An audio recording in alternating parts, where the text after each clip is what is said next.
नमस्कार, मैं हूँ वेंकटेश और फ़ेसबुक लाइव में मेरी फ़ेसबुक और सोशल मीडिया में आपका स्वागत है। जैसा कि हमेशा मैं सोशल मीडिया के माध्यम से आपको अलग-अलग टाइप के फ्रॉड्स और अलग-अलग टाइप के जैसे अपन कहते हैं लोगों के बीच में गलत धारणाएँ पैदा करने वाली चीज़ों पर चर्चा करता हूँ। तो आज मैं आपसे चर्चा करने वाला हूँ, एक आज से 5 साल पहले अगर आपको याद हो तो एक फ़ोन लॉन्च किया गया था ₹251 में आपको एक फ़ोन दिया जाएगा जिसका नाम था फ्रीडम 251।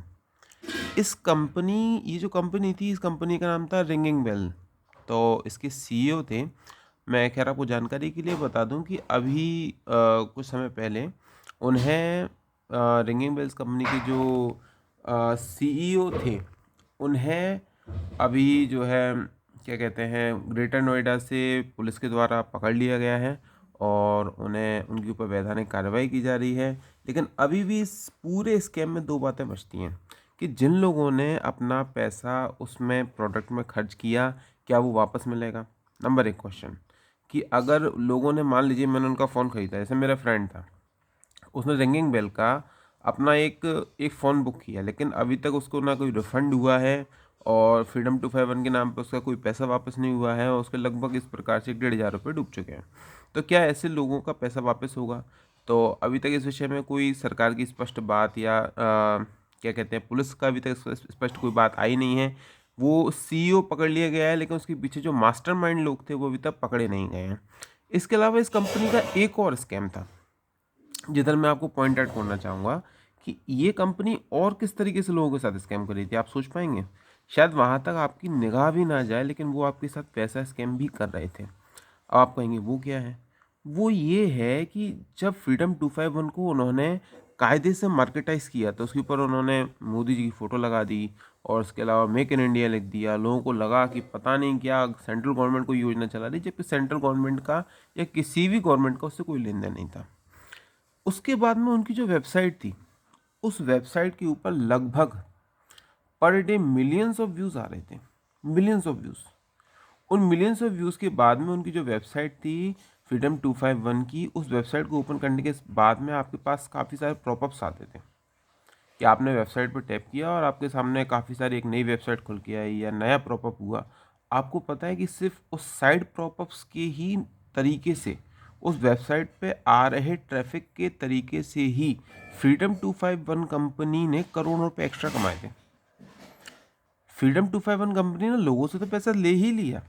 उसके अलावा फ्रीडम 251 कंपनी ने क्या किया कि उन्होंने ₹251 के फ़ोन में, जबकि आप सोचिए ₹251 में आपको कोई फ़ोन दिया जा सकता है, वो भी जिसकी 1 जीबी रैम हो, कैमरा हो, सब कुछ हो। मेरे सामने भी ये ऑप्शन आया था, लेकिन मैंने तो इस बात को पहली बार में समझ गया था कि ये स्कैम है। और आज 5 साल बाद मैं आपको ये बात बता पा रहा हूँ कि ये स्कैम था, है और स्कैम ही रहने वाला है। आप सोचिए उसके बाद में क्या उनका सबसे बड़ा था आपको बेवकूफ़ बनाने का तरीका, डिजिटल पॉपअप्स।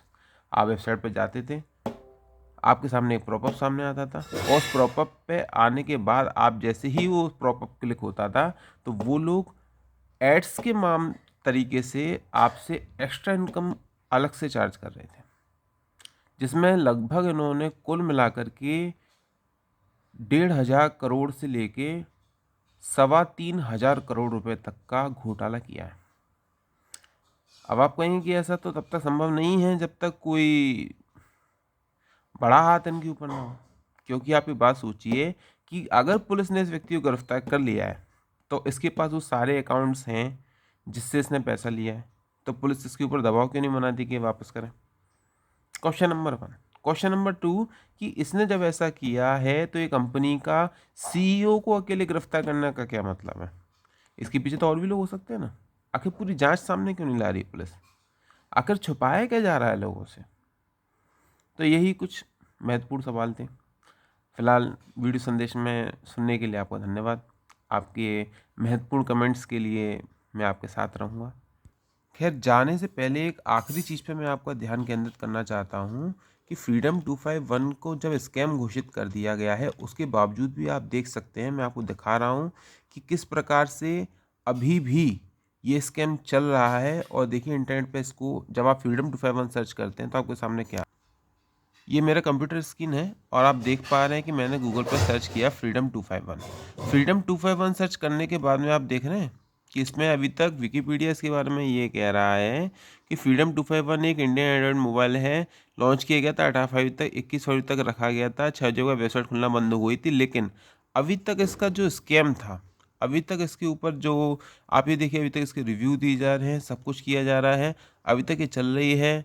अभी तक इसको ठीक से क्या कहते हैं, इंडियन मार्ट पे अभी भी इसके काफ़ी सारे इसके रिव्यूज़ पड़े हुए हैं। आखिर चल क्या रहा है? खैर, इस आखिरी सवाल के साथ कि आखिर ऊपर बैठा सूचना मंत्रालय और लोग कर क्या रहे हैं, मैं से पूछना चाहता हूँ क्या कर रहे हैं। बस इतनी सी बात है। तो खैर, मेरी बातें सुनने के लिए आपका धन्यवाद और आपके बहुमूल्य कमेंट्स के लिए मैं आपके साथ हूँ। Thank you so much.